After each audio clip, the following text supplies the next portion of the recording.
Assalamualaikum warahmatullahi wabarakatuh. Bismillahirrahmanirrahim. Ashhadu an la ilaha illallah wa ashhadu anna Muhammadur Rasulullah. Allahumma salli ala sayyidina Muhammad wa ala ali sayyidina Muhammad. Rabbis rahli sadri wa yassirli amri wahlul 'uqdatam min lisani yafqahu qawli. Amin. Bismillahirrahmanirrahim. Salam hormatku, salam ta'zimku buat para sahabat-sahabatku tercinta, jamaah uripe Allah. Semoga kita semua senantiasa selalu di dalam keridhaan Allah Subhanahu wa ta'ala. Amin ya rabbal alamin. Sebelum kita mulai kajian di malam ini, mari kita bersama gemahkan salawat dolimin daf'ul bala. Allahumma salli ala sayyidina Muhammad wa ashghili zalimin bizalimin. Allahumma salli ala sayyidina Muhammad wa ashghili zalimin bizalimin. Wa akhrijna min bainihim salimin wa ala alihi wa sahbihi ajma'in. Alhamdulillahi rabbil alamin. Pada kajian malam ini kita akan beri judul diterimanya amal. Maknanya diterimanya amal itulah yang dimaksud pahala. Bismillahirrahmanirrahim. Bagaimanakah caranya agar amal kita sampai, agar ibadah kita sampai, agar seluruh aktivitas kita sampai dan diterima oleh Allah, agar mendapatkan pahala. Jadi makna pahala itu hakikatnya diterimanya ibadah itu oleh Allah. Jadi apakah makna diterimanya ibadah itu? Apa maknanya diterimanya sholat itu? Apakah maknanya diterimanya zakat pensucian itu? Apa makna diterimanya puasa kita? Dan apa maknanya diterimanya ibadah haji dan umroh kita? Maknanya adalah Tuhankanlah Allah di hati kita. Nyatakanlah kehadiran, nyatakanlah kekhuduran, nyatakanlah kewujudan, nyatakanlah kehidupan, nyatakanlah kekuasaan hanya Allah, daripada kewujudan manusia kita di hati kita, daripada kehidupan diri manusia kita di hati kita, daripada kekuasaan diri manusia di hati kita. Itulah makna hakikat diterimanya amal. Maknanya lillahi ta'ala yang sudah diajarkan oleh junjungan kita semua, yakni Kanjeng Nabi Muhammad sallallahu alaihi wasallam, yang innamal a'malu binniyah, luruskan niatmu kepada Tuhanmu yang berkuasa atas dirimu. Yakni apa maknanya? Maknanya di dalam hati kita sudah taubat jadi Tuhan. Di hati kita sudah taubat dari li nafsi, dari kepemilikan diri, dari hidupnya diri, dari badannya diri manusianya. Kita wajib taubat dari itu dahulu agar bisa bertemu dengan lillahi ta'ala. Saya kutipkan dari surat Al-Baqarah ayat yang ke-21. Bunyi ayatnya, A'udzu billahi minasyaitonir rajim. Bismillahirrahmanirrahim. Ya ayyuhan nasu a'budu rabbakumul ladzi khalaqakum وَالَّذِينَ مِنْ قَبْلِكُمْ لَعَلَّكُمْ تَتَّقُونَ, yang artinya, wahai manusia, sembahlah Tuhanmu yang telah menciptakan kamu dan orang-orang yang sebelum kamu, agar kamu bertakwa.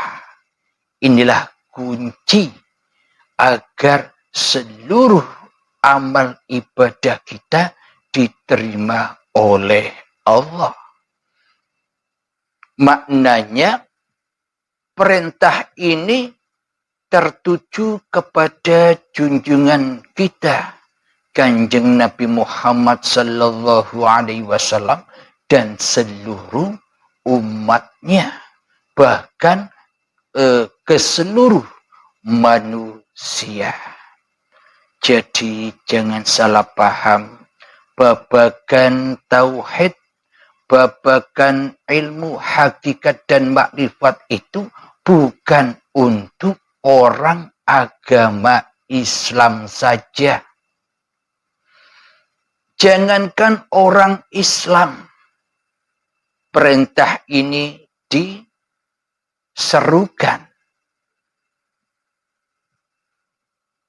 Padahal terbukti selama ini, meskipun kita sebagai umat Islam, sebagai penganut Al-Quran, sebagai pengikut junjungan kita Nabi besar Muhammad sallallahu alaihi wasallam, nyatanya di hatiku pada khususnya selama ini masih belum mentuhankan Allah di hatiku.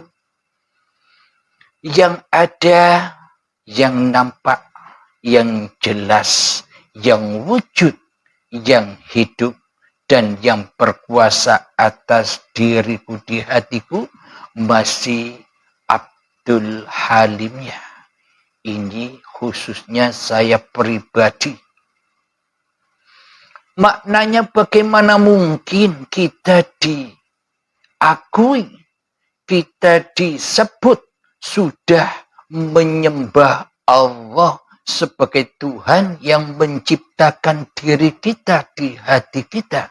Sementara di hati kita yang nyata, yang jelas, yang wujud melebihi wujudnya Allah di dalam hati kita masih Abdul Halimnya.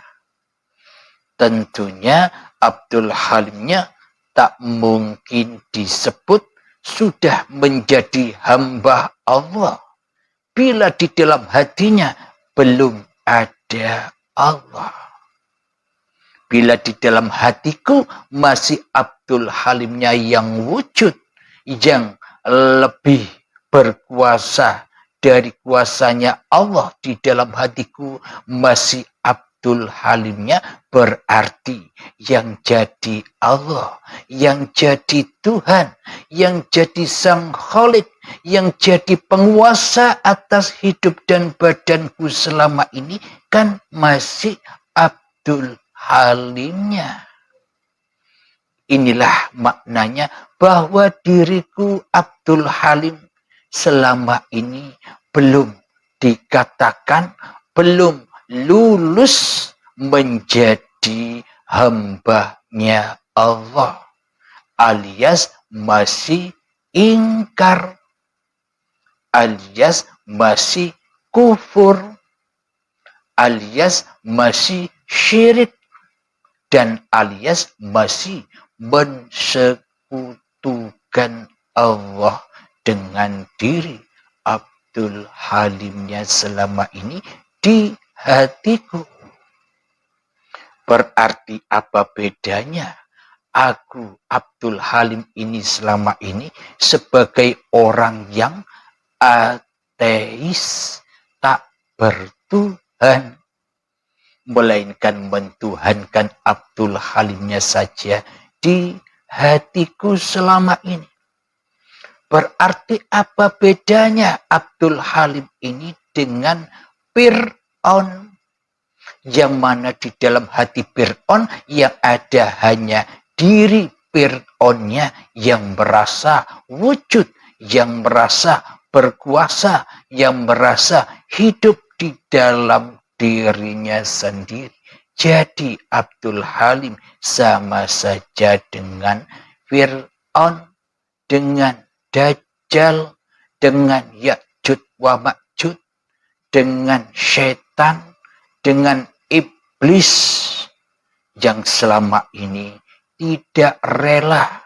Abdul Halimnya selama ini tidak ridho bila dikatakan Abdul Halim ini Adam, sujud kepada keadamannya, sujud kembali kepada asal usulnya, yang mana 50 tahun yang lalu Abdul Halim belum wujud, belum ada, belum hidup, belum berkuasa.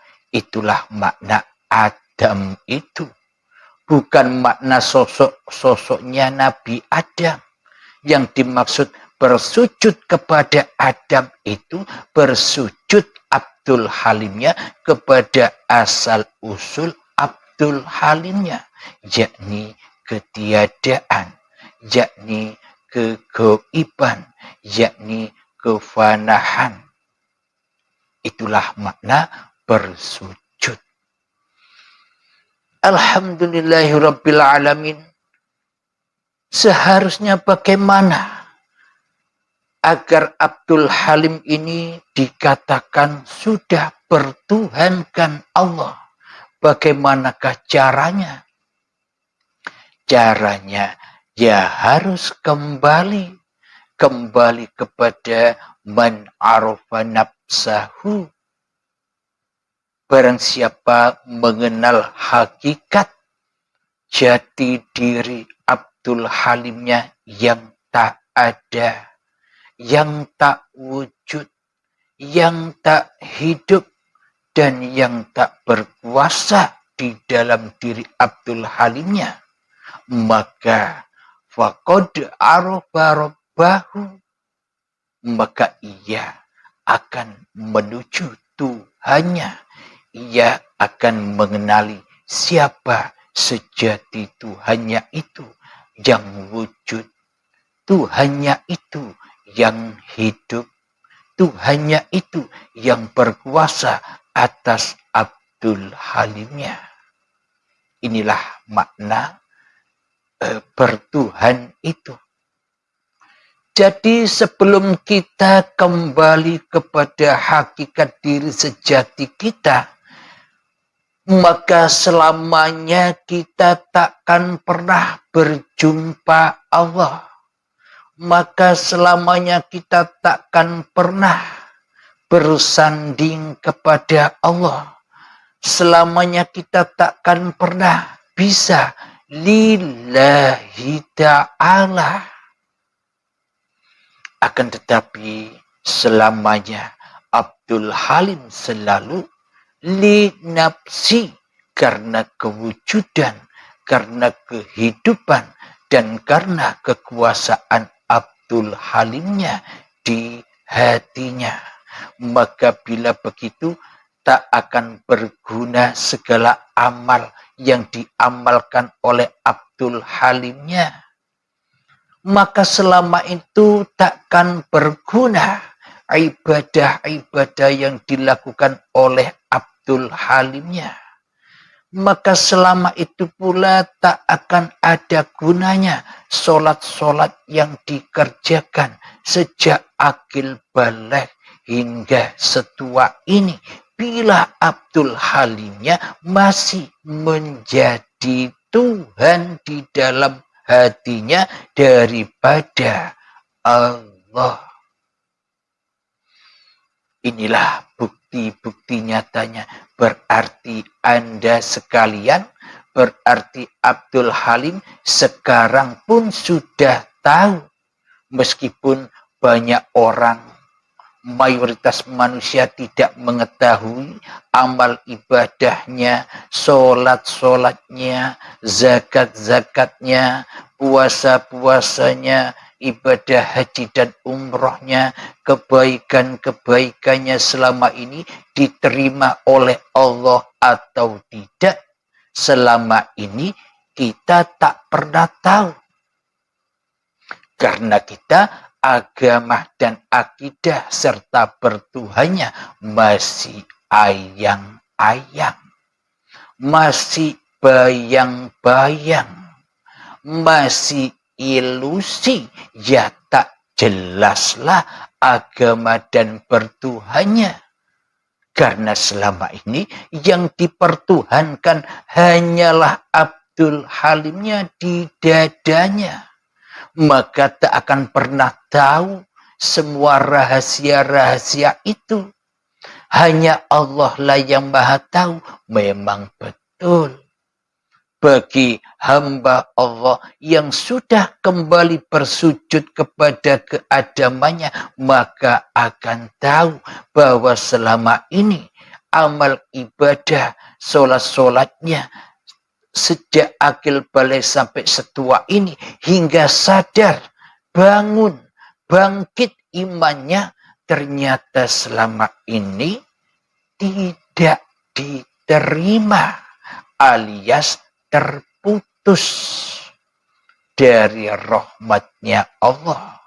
Karena tidak nyembah Allah, nyembahnya, ngabdinya hanyalah dusta dan dusta saja. Karena yang wujud jadi Tuhan di hatiku selama ini Abdul Halimnya saja. Inilah berarti saya dan kita semua, Anda semua saat ini, malam ini sudah bisa menilai, sudah bisa menyadari bagaimana nasib-nasib ibadah-ibadah, solat-solat, kebaikan-kebaikan yang selama ini kita lakukan sejak akil balik hingga setua ini sebelum datangnya kesadaran. di dalam bertuhan.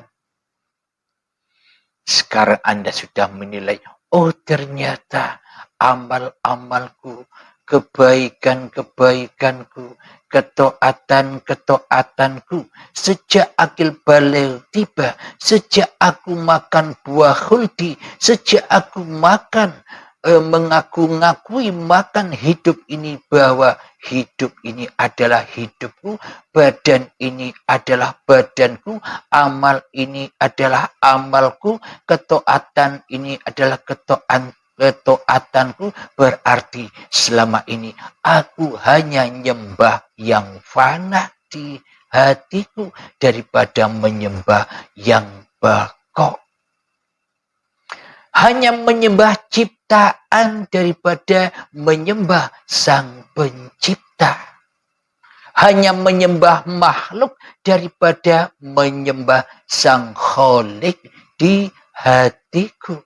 Mana mungkin semua amal itu sambung sampai ke hadirat Allah Subhanahu wa Ta'ala. Inilah semua bukti-bukti bahwa selama ini bagaimana mungkin Allah mau menerima ibadahnya orang kafir. Bagaimana mungkin Allah mau menerima ibadahnya orang syirik. Bagaimana mungkin Allah mau menerima ibadahnya manusia yang tidak mengabdi dan menyembah Tuhannya di hatinya. Ya tak mungkin diterima semua itu. Akan tetapi malah semua amal yang kita lakukan, malah semua ketaatan yang kita kerjakan, malah sholat-sholat kita yang kita lakukan selama ini, malah puasa-puasa yang kita kerjakan tiap tahun selama ini, hanya menambah dan menambah dosa saja. Hanya menambah kegelapan-kegelapan hati saja kepada Allah. Hanya menambah ketebalan-ketebalan saja hijab-hijab kita terhadap Allah. Karena yang jadi Tuhan selama ini bukan Allah di hati kita yang wujud, tapi yang jadi Tuhan yang wujud di hati kita selama ini hanyalah diri kita sendiri yang mentuhani hidup dan badan ini, yang menjadi sang kholik atas seluruh ibadah dan amal kita, sehingga kita merasa bangga, sehingga kita merasa mulia dengan apa-apa yang sudah kita lakukan. Kemuliaan dan kebanggaan itulah cermin, tanda-tanda bahwa selama ini kita masih ateis. Maknanya di dalam hati kita pasti seluruh apa yang kita lakukan, baik itu sholat, baik itu zakat, baik itu puasa, baik itu amal-amal kebajikan yang pernah kita kerjakan, semuanya itu palsu. Karena tidak ada Tuhan di dalam hati kita, kecuali diri kita sendiri. Allahnya tak ada, Allahnya tak hudur, dan Allahnya gaib. Inilah kenyataan hatiku Abdul Halim yang selama ini masih ateis, tak bertuhan. Maka dari itu, bila Abdul Halim ini ingin mengabdi dan menyembah kepada Tuhannya, maka musnahkanlah Abdul Halimnya dari hatinya. Fanahkanlah Abdul Halimnya dari hatinya. Tidak terwujud lagi Abdul Halimnya di hatinya. Tidak dihidupkan lagi Abdul Halimnya di hatinya. tidak dikuasakan lagi Abdul Halimnya di hatinya. Inilah makna bertaubat. Inilah makna baiat, janji yang suci.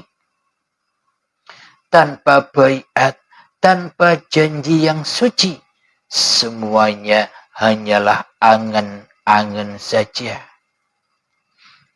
Jadi selama ini seolah-olah kita memahami apa yang telah dipaparkan di dalam channel Uripe Allah ini. Seolah-olah sudah paham.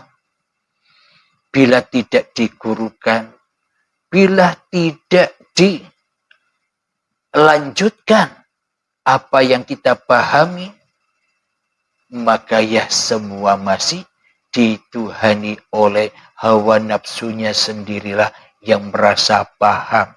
Jadi selamanya yang jadi mursyid, yang jadi guru, yang jadi pembimbing masih iblis dan setannya yang menjadi mursyid atas dirinya. Kadang di dalam latihan-latihan kita, kadang kita berlatih, kadang lupa, kadang ingat, kadang lupa, kadang ingat. Ketika saat lupa, yang lupa Abdul Halimnya. Dan ketika saat ingat, yang ingat ya Abdul Halimnya. Jadi sama-sama Abdul Halimnya. Yang lupa Abdul Halim, yang ingat Abdul Halim. Mengingat Abdul Halimnya yang merasa lupa dan yang merasa ingat. Jadi Tuhannya masih Abdul Halimnya. Mana Allahnya bila begitu? Bila yang diingat hanyalah Abdul Halimnya. Inilah kenyataan itu.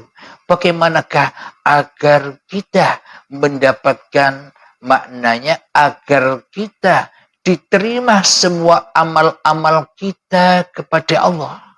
Persembahan kita diterima oleh Allah.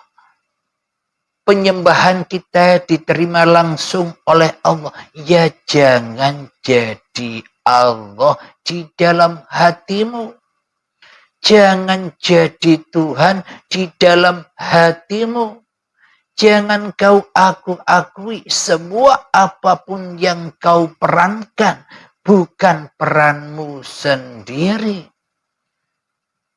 Jika kita bisa mempersembahkan kembali seluruh kehidupan, seluruh peran-peran yang diperankan oleh badan ini, seluruh ibadah-ibadah kita, seluruh solat-solat kita, seluruh kebajikan-kebajikan kita dipersembahkan total jenderal kepada Allah, maknanya kita sudah tak berharap-harap lagi pahala.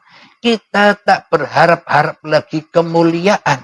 Kita tak berharap-harap lagi pujian. Kita tak berharap-harap lagi kebanggaan di hati kita. Bila itu semua sudah hancur lebur, maka itulah makna diterima ibadah kita. Dan itulah makna pahala itu. Ketika Abdul Halimnya sudah tak jadi Tuhan lagi. Ketika Abdul Halimnya sudah tak wujud lagi. Ketika Abdul Halimnya tak hidup lagi. Dan Abdul Halimnya tak berkuasa lagi di hatinya. Yang ada hanya wujudullah. Yang ada hanya uripe Allah. Yang ada hanya kuasa Allah. Yang ada hanya kehendak daya upayanya Allah sendiri, maka teraplikasikanlah la haula wala quwata illa billah di dada Abdul Halimnya. Maka yang nyata, maka yang wujud, maka yang jelas hanyalah uripe Allah. Jadi inilah yang dimaksud diterimanya amal dan mendapatkan pahala ketika Abdul Halim sudah tak merasa berilmu lagi. ketika Abdul Halim sudah tak merasa beramal lagi, ketika Abdul Halim meskipun kelihatannya sholat, di dalam hatinya tak merasa bisa sholat lagi. Inilah yang dimaksud meninggalkan syariat-syariat Abdul Halimnya. Jadi ketika datang kesadaran bangkit imannya setelah kiamat, maka yang ada hanyalah Allah. Hancur leburlah langit dan buminya Abdul Halimnya. Hancur leburlah hidup dan badan yang selama ini diakui sebagai hidup dan badan Abdul Halimnya, dipersembahkan kembali dengan tulus ikhlas ridho kepada yang memilikinya. Inilah makna lillahi ta'ala. Dan saat itulah Abdul Halim hanyalah menjadi utusan Allah. Jadi diri kita semua yang sudah menyadari bahwa kita ini hanyalah makhluk yang diperankan Allah. Inilah yang dimaksud utusan Allah, hanya diutus oleh Allah, hanya ilmunya Allah, hanya kalamnya Allah, hanya af'alullah, hanya zatullah, hanya asma'ullah, hanya sifatullah. Jadi siapapun Anda yang sudah berbaiat, pasti Anda memahami semua apa yang dipaparkan, karena Anda sudah melewati kematian Anda sendiri. Alhamdulillahirrabbilalamin. Jadi selama ini kita diperbudak oleh iblis dan setan. Kita dirajai oleh iblis dan setan berupa Abdul Halimnya, itulah iblis dan setannya. Yang mana selama ini Abdul Halim tidak rela, tidak ridho bila diutus oleh Allah.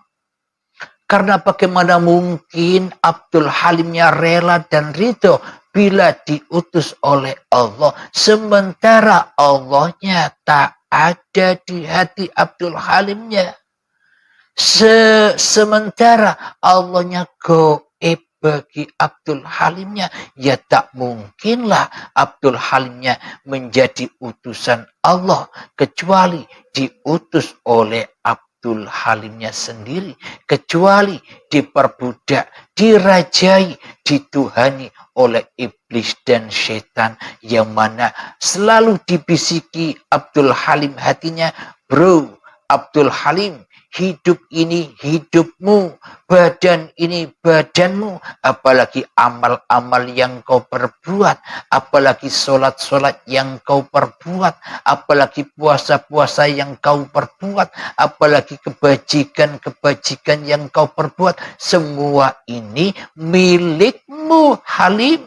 Katanya iblis dan setan yang selalu bergema di dalam dada Abdul Halim ini. Itulah makna selama ini Abdul Halim telah diutus, diperbudak oleh syaitan daripada diutus oleh Allah. Inilah makna bahwa Kanjeng Nabi Muhammad sebagai Rasulullah, Kanjeng Nabi Muhammad sebagai utusan Allah, kita diutus oleh Allah untuk mencontoh Kanjeng Nabi Muhammad, hatinya terutama. Tapi selama ini kita hanya mencontoh bajunya saja. Kita mendewa-dewakan bajunya saja. Kita mendewa-dewakan badannya Rasulullah saja. Kita tidak mendewakan hidup siapa yang menghidupi Rasulullah. Hidup yang menghidupi Rasulullah, hidup yang menghidupi para nabi-nabi Allah, ya hidup yang menghidupi diri kita sama. Maknanya samakan, maknanya sinkronkan imannya hati ini. Baru betul apa yang disyariatkannya. Karena syariatnya sudah lillahi ta'ala. Maka syariatnya adalah syariatullah. Bukan milik syariatnya Abdul Halimnya. Maka dari itu bagi pemahaman-pemahaman kebanyakan di luar sana, ketika sudah merasa Abdul Halimnya yang ma'rifat, Abdul Halimnya merasa mengenal Allah, maka Abdul Halimnya meninggalkan syariat Islam. Contoh, meninggalkan sholat, meninggalkan puasa, meninggalkan ibadah-ibadah syariat. Karena Abdul Halimnya merasa sudah kenal Allah, merasa sudah tahu Allah, merasa sudah berjumpa dengan Allah. Itu hanya teori yang salah paham. Maknanya yang ditinggal bukan laku-laku badaniyahnya. Maknanya yang ditinggal bukan syariat-syariat badannya.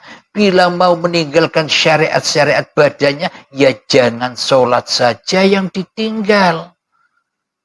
Ya jangan puasa saja yang ditinggal. Ya jangan laku ketaatan ibadah-ibadah saja yang ditinggal. Maka bila secara adilnya ya tinggalkan semua syariat-syariat badan itu. Makan kau tinggalkan halim. Minum kau tinggalkan halim. Berdiri kau tinggalkan halim. Berjalanmu kau tinggalkan halim. Bekerjamu kau tinggalkan halim. Sholatmu berkebunmu kau tinggalkan halim. Semuanya kau tinggalkan halim. Maknanya mati yo halim. Itu maknanya meninggalkan syariat. Maknanya adalah jangan aku akui lagi syariat badan ini sebagai syariat halimnya. Itu yang dimaksud meninggalkan syariat. Meninggalkan syariat halim yang bersyariat. Karena semua syariat itu berlaku hanyalah milik syariatullah. Jadi sinkronlah dengan niatan lillahi ta'ala di segala aktivitas-aktivitas kita dan aktivitas ibadah-ibadah kita. Sinkron pulangnya kepada lillah yang berkuasa atas seluruh syariat-syariat itu.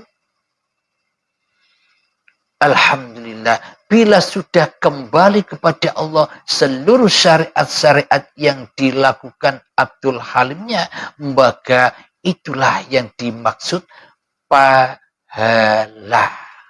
Maknanya sudah tak teraku-akui lagi seluruh syariat badan ini syariat Abdul Halimnya. Maka tenanglah hati Abdul Halimnya. Ada ayatnya Allah. Ya ayyatuhan nafsul mutmainnah. Wahai jiwa-jiwa yang tenang. Bagaimanakah cara agar jiwanya Abdul Halim ini bisa tenang? Caranya hanyalah irji'i ila rabbiki radiyatan mardiyah. Pulanglah, roji'unkanlah, kembalikanlah dengan rela dan ridho apa-apa yang bukan milikmu. Abdul Halim, hidup itu bukan hidupmu.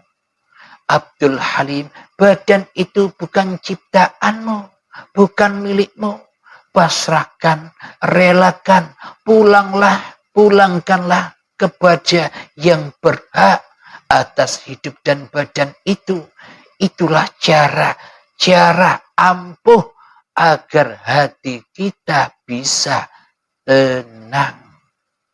bisa bahagia, bisa enjoy, bisa kaya. Al-ghani, apa kaya itu? Bukan banyaknya harta dan banyaknya uang kaya itu. Meskipun kita banyak harta dan banyak uang, hati kita masuk di dalam panasnya api neraka.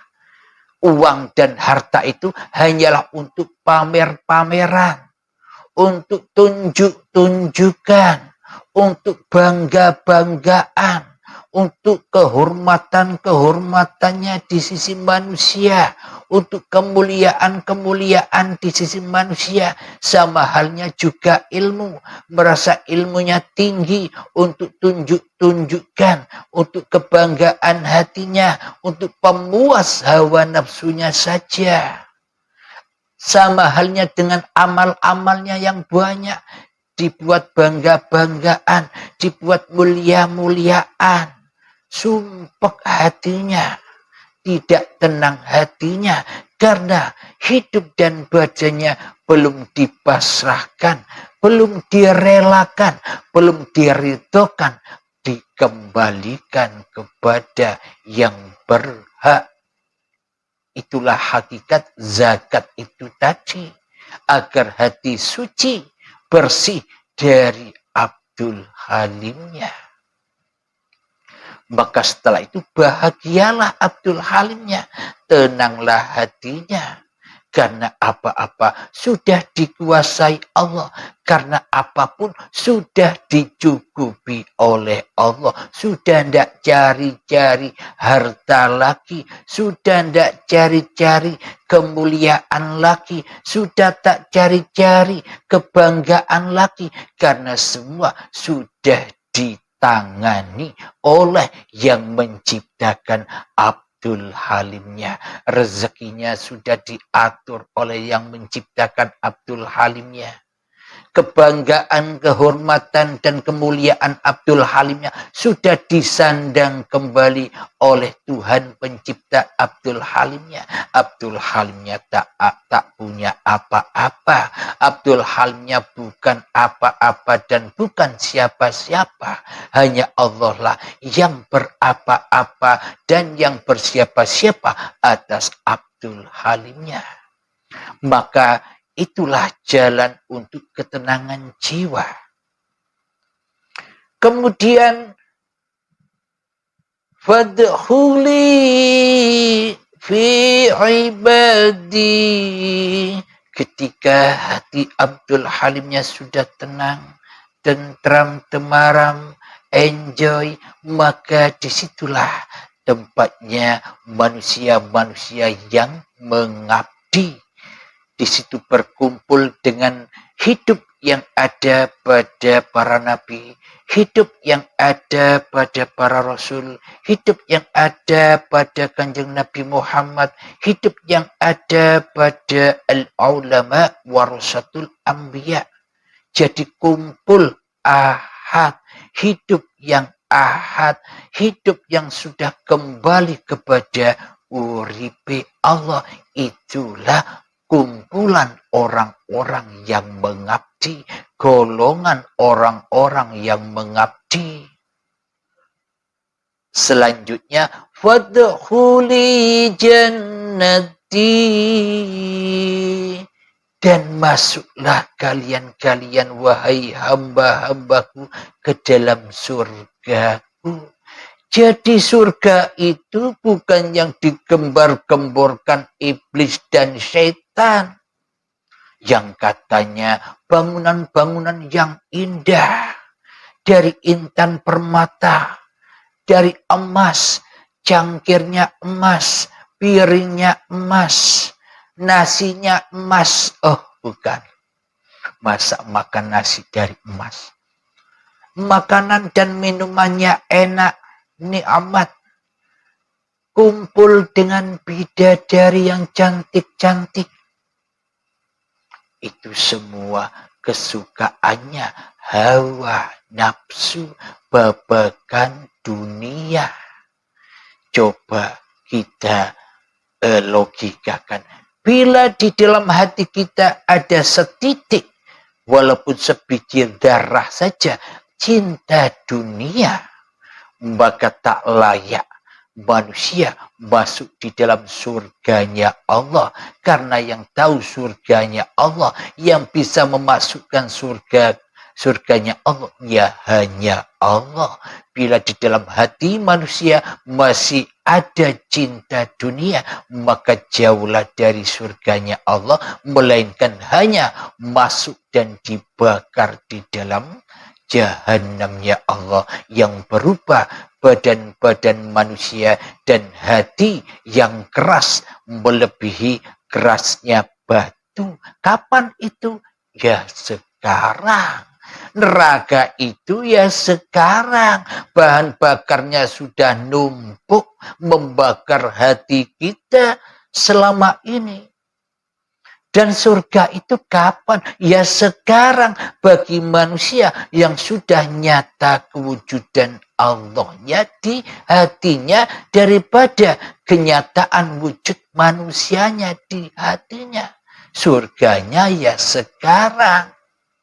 Jadi kalau sudah masuk surga sekarang, ada di dalam ayat Allah, mangkola la ilaha illallah dakhalal jannah. Meskipun ini dawuhnya Rasulullah, saya katakan ayatnya Allah. Karena tanpa uripi Allah yang ada di kanjeng Nabi Muhammad, apakah kanjeng Nabi Muhammad bisa bicara? Semua itu ya ayat uripi Allah. Mangkola la ilaha illallah dakhalal jannah.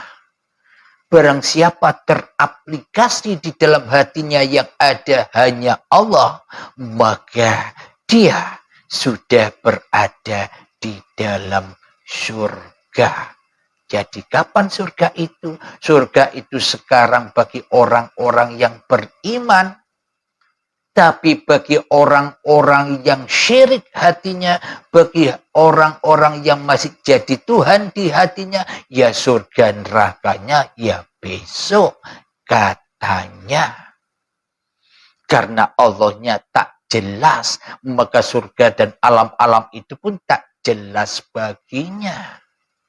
Bagi Abdul Halimnya, selama Abdul Halimnya masih jadi Tuhan.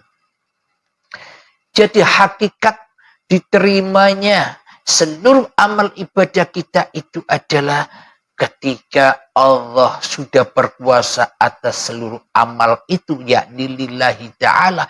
Itulah tanda bahwa seluruhnya amal ibadah kita diterima langsung oleh Allah saat ini juga.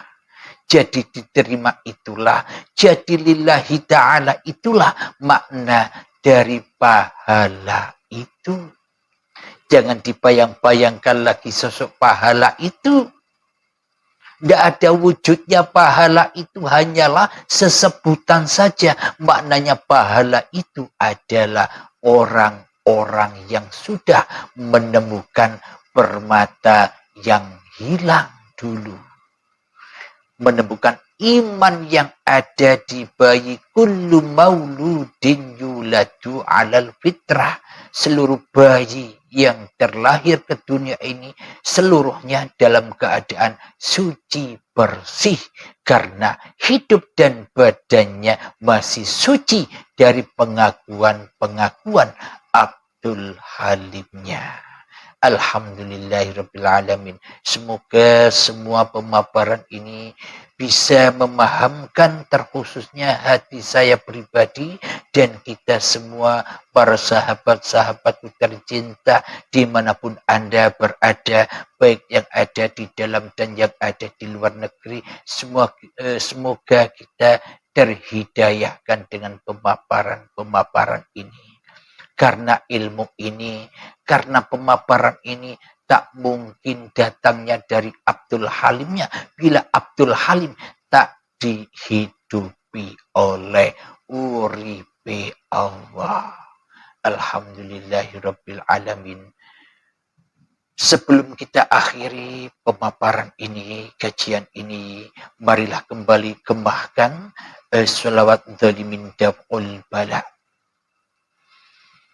Allahumma salli ala Sayyidina Muhammad wa ashghilil zalimin bidzalimin.